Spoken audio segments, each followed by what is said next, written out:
Tarek Oubrou, bonjour. Bonjour, monsieur Bourdin. Merci d'être avec nous. On va parler de l'islam. Vous êtes grand imam de Bordeaux, vous êtes recteur de la mosquée de Bordeaux, vous êtes penseur, vous êtes essayiste et vous publiez « Quelle place pour l'islam dans la République » aux éditions First. Tarek Oubrou, vous êtes défenseur d'un islam éclairé. C'est ce que vous dites. Qu'est-ce qu'un islam éclairé ? L'islam est une foi d'abord, une croyance qui demande d'être éclairée par la raison. Ça a été toujours comme ça dans l'histoire de l'islam. Comment réconcilier les lumières de la révélation avec les lumières de la raison. Toute la problématique se concentre sur cette dialectique entre le donné révélé et l'intelligence humaine. La raison. Tout de suite, vous employez ce mot, la raison, qui guide toutes les pages de ce livre, Tarek Oubrou. Alors, j'ai plusieurs questions concernant l'islam, puisque vous êtes dans l'actualité, porté ou pas par des candidats à la présidence de la République. Première question, est-ce que la loi de la République s'impose à la loi religieuse ? Écoutez, je dirais comme le fondateur de l'oratoire français, Pierre de Bérulle, qui disait « Dieu est l'être suprême » et la République gouverne. La religion, c'est de l'ordre de la métaphysique, de la conscience intime de l'individu. Et la République, ses lois s'imposent à tous les citoyens, quelle que soit leur confession. Donc on est dans deux régimes distincts. Le régime métaphysique, spirituel, la conscience profonde, parce que je pense que la liberté de conscience est la plus supérieure, et elle est supérieure même à la religion, parce que c'est grâce à la liberté de conscience qu'on adhère ou pas à une religion. Donc la liberté, c'est un principe, une valeur sacrée. D'ailleurs, c'est une valeur de la République, la liberté de conscience. Donc la loi républicaine est supérieure à la loi religieuse. Je dis toujours que le droit des musulmans, c'est le droit français. Ils ne sont pas en dehors du droit, ils n'ont pas un droit parallèle. Ils n'ont pas un droit parallèle. Alors comment bien expliquer, Tarek Oubrou, aux musulmans et aux non-musulmans d'ailleurs, que l'islam est compatible avec la République ? Tout dépend de ce qu'on entend par mot islam, parce qu'il concentre beaucoup d'ambiguïté, beaucoup de confusion. Si on parle de l'islam avec grand I en tant que civilisation, bien sûr que cet islam-là n'est pas du tout compatible avec la République. Si on parle d'un islam religieux avec petit i, islam en tant que religion, mais interprété au Moyen-Âge, eh bien cette religion n'est pas compatible avec les valeurs de la République.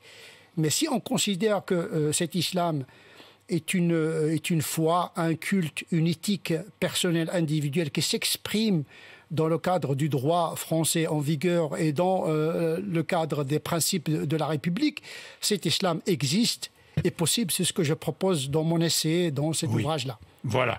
Est-ce que, ou comment les musulmans doivent-ils, sans état d'âme, se plier à la laïcité, Tarek Oubrou ? D'abord, la laïcité, c'est un cadre, un régulateur de deux principes, la liberté et l'égalité. La laïcité, elle défend la liberté de conscience. Elle permet à la religion de dire ce qu'elle veut à une seule condition, de ne pas dire la loi. Et donc la laïcité, c'est la liberté de conscience à une seule condition, ne pas troubler l'ordre public établi par la loi. Ça, c'est le cadre juridique. Cependant, la laïcité, il y a la laïcité des textes, il y a la laïcité des têtes, ce qui se passe dans les têtes des gens. Parce que chacun a son interprétation. Si on se réfère au texte, eh bien, il garantit la liberté religieuse en privé et en public, bien sûr, sans troubler l'ordre public. Et donc, il y a plusieurs laïcités d'ailleurs. Il y a la laïcité du Concordat, la laïcité 1905, il y a plusieurs formes juridiques déjà. Lorsqu'on parle de laïcité, on parle d'une complexité parce que c'est un principe qui est né dans des circonstances historiques particulières. On peut dire que notre laïcité est une laïcité à dominante culturelle catholique. Elle est marquée par ses origines catholiques d'une certaine manière. Est-ce que je ne sais pas moi, est-ce que les musulmans doivent accepter de modifier certains rites pour s'adapter à la République ? Non, je pense... oui, bien sûr. Qu'est-ce qu'on entend par le rite ? Oui, mais par exemple, les juifs, comme les musulmans, défendent l'abattage rituel pour des raisons religieuses. De toute manière, pour moi, il n'y a pas d'abattage rituel en islam. Il y a un abattage éthique pour la consommation de la viande. Là, on va entrer dans un débat de canonistes. Bon. Moi, je suis contre cette formulation qui consiste à considérer que l'abattage d'une bête pour la consommation personnelle est dans le répertoire du culte. Il est dans l'éthique avec 3 conditions nécessaires: apaiser la souffrance de l'animal, vider de son sens, du sang, oui, plutôt, du sang. Et puis il ne faut pas que la bête soit sacrifiée par une idole. Alors, voilà 3 conditions pour que la viande soit consommable islamiquement parlant. Oui, islamiquement, pour que la viande soit halal, pas d'étourdissement préalable de la bête. Si l'étourdissement n'aboutit pas à la mort de la bête, pourquoi pas? Si l'objectif c'est d'apaiser la souffrance, toute technique qui vise à apaiser la souffrance de la bête... Donc vous acceptez cela? Si ça va dans ce sens-là d'apaiser. Oui. Parfois... mais ça apaise les souffrances de la bête. Parfois, il aboutit à la mort. Oui, d'accord. Mais enfin... je vous dis ça parce que... Il n'y a pas d'interdit principiel en la matière. Concernant l'interdissement, c'est mon avis éthique. C'est votre avis éthique. Bien. Le rite religieux n'est pas plus important que le bien-être animal. Non, il prend en considération le bien-être, il n'y a pas d'opposition. Bon, il n'y a pas d'opposition. Bien sûr, l'animal, est justement, le fait de considérer que l'animal a une sensibilité, a une conscience, parce que nous avons une théologie de l'animal en islam. C'est-à-dire que l'être animal a une conscience, il a une âme qu'il faudrait respecter. Lorsqu'on l'abat, il sacrifie son corps et son âme pour nous. Donc il a une symbolique théologique. Le fait de sacrifier un animal, ce n'est pas comme éplucher une pomme de terre. Donc il y a une symbolique dans la mise à mort de la bête. Donc l'étourdissement avant ne vous gêne pas? Pas de manière principielle. Bon, d'accord. Est-ce que l'islam, parce que là j'entends ça par exemple dans la bouche d'Éric Zemmour, l'islam est une religion de conquête. Est-ce que l'islam est une religion de conquête? Là, il parle de l'islam civilisationnel. Or, l'islam est une religion qui est devenue une civilisation sous l'effet de l'histoire. Mais notre histoire n'est pas notre code. Donc là, il parle de l'islam historique. Et là, il faut extraire l'islam religieux de cet islam historique. C'est mon travail. C'est mon travail, c'est d'extraire le noyau incompressible de cette spiritualité qui a été enveloppée à un moment donné par une civilisation. Mais l'islam n'est pas une civilisation, c'est une religion. Et qui est entrée dans l'histoire. Il a emprunté la civilisation gréco-romaine, la civilisation persane, et s'est enveloppé par un ensemble de civilisations, et s'est enrichi par plusieurs civilisations. Et donc, de l'islam religieux à l'islam civilisationnel, il faut faire un discernement. Ce dont je parle ici, c'est l'islam avec petit i, un islam religieux dans le sens le plus strict du terme. Le plus strict du terme, oui. Mais tout ce qui pas l'islam civilisation. On est bien d'accord. D'abord, cette civilisation... Mais lorsqu'il dit « je me sens assiégé », comment le comprenez-vous? Lorsqu'il dit « je me sens assiégé », l'islam est une religion politique, comment le comprenez-vous? Que lui répondez-vous? Il parle de l'islam... civilisationnel. Je démontre que l'islam a cette capacité de séparer entre le temporel et le spirituel, parce que c'est là le vrai problème. Est-ce que l'islam a une capacité théologique de faire le discernement entre le répertoire du temporel et du spirituel? Et j'en apporte les preuves scripturaires, canoniques et théologiques. Oui, mais Tarek Oubrou, l'islam est, vous le disiez, une civilisation quand même. Non, il n'est pas une civilisation, il est devenu une civilisation. Uniquement une religion, il est devenu une civilisation. Et les périmés, cette civilisation n'existe plus aujourd'hui. Elle n'existe plus aujourd'hui, alors qu'elle était très présente. Au XVIIIe siècle, XIXe siècle, bien sûr. Le monde musulman s'est démembré par le colonialisme.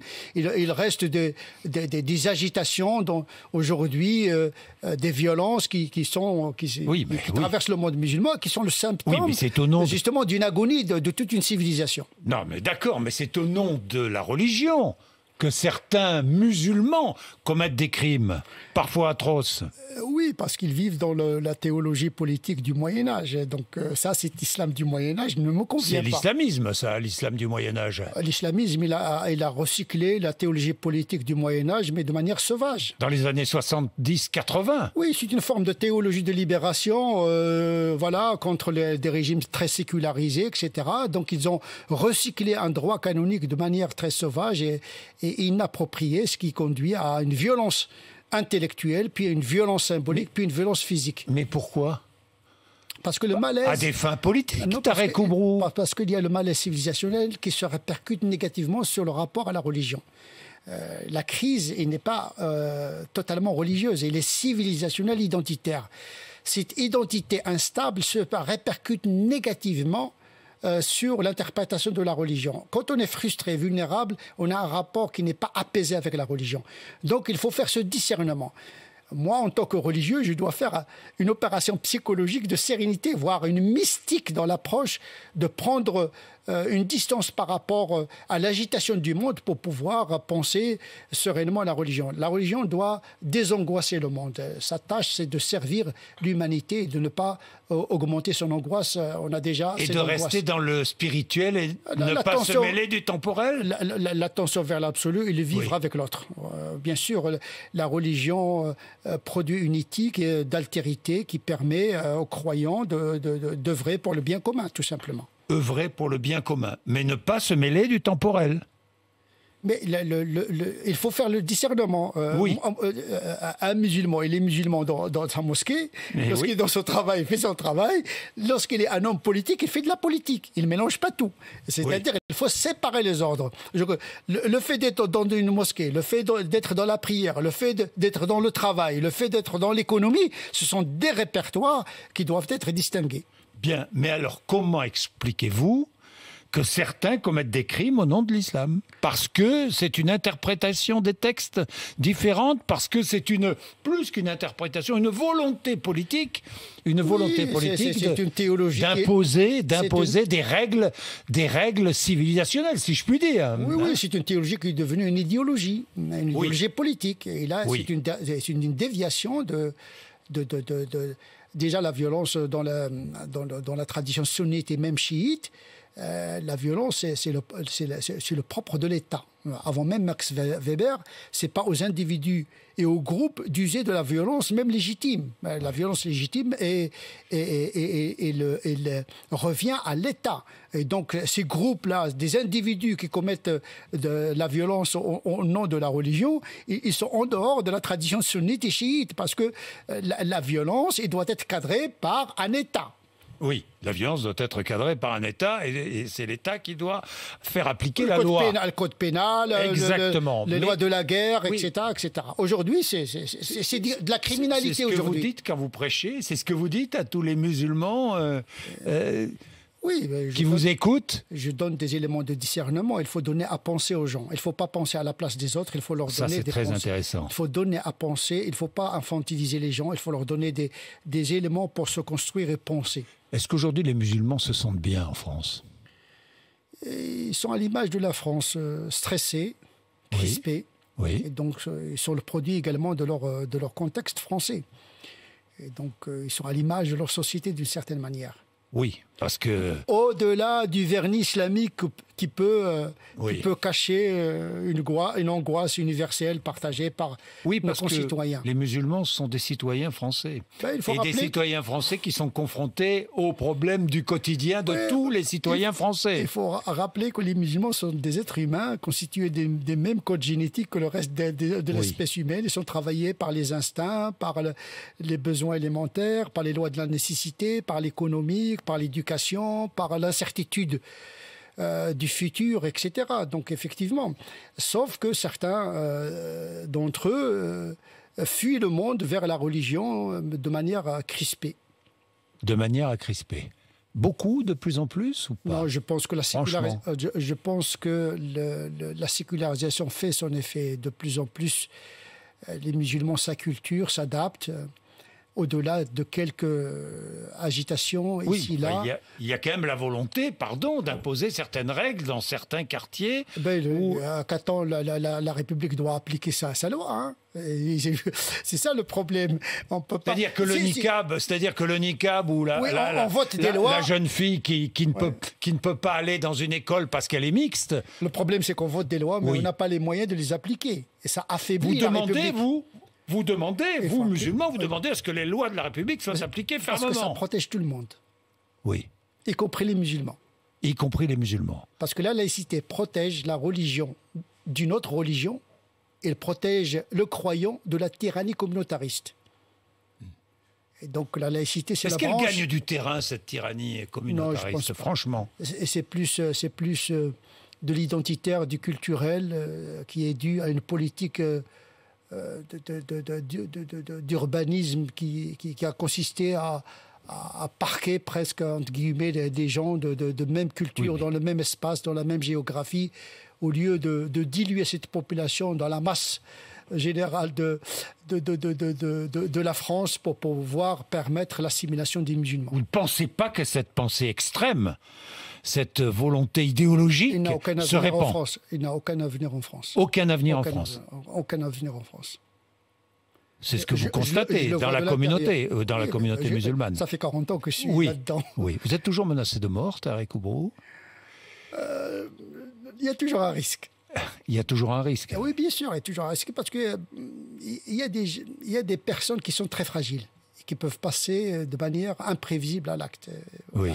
Il y a beaucoup de souffrance mentale. Vous arrivez à discerner, justement, cette frange de la population, cette frange des musulmans qui pourraient passer à l'acte? En tout cas, il y a une population vulnérable, frustrée, et qui est le proie à ce type de basculement.